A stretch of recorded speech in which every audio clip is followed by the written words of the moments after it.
147वां दिन पाक कलाम में से पढ़ेंगे ज़बूर 68 उसकी 7वीं आयत से लेकर 14वीं आयत तक।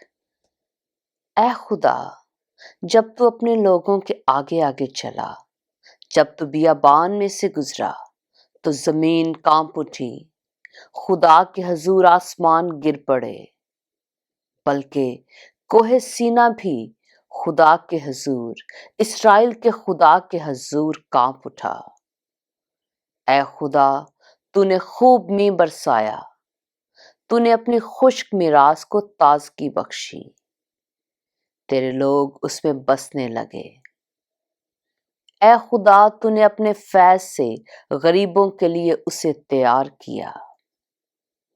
खुदावन हुक्म देता है, खुशखबरी देने वालियां फौज की फौज हैं, लश्करों के बादशाह भागते हैं, वो भाग जाते हैं और औरत घर में बैठी बैठी लूट का माल बांटती है।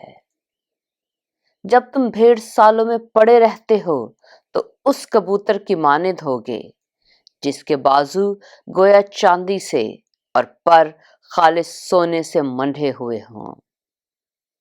जब कादिर मुतलक ने बादशाहों को उसमें प्रागंदा किया तो ऐसा हाल हो गया गोया सलमून पर बर्फ पड़ रही थी। पाक कलाम के पढ़े और सुने जाने पर खुदावंद की बरकत हो।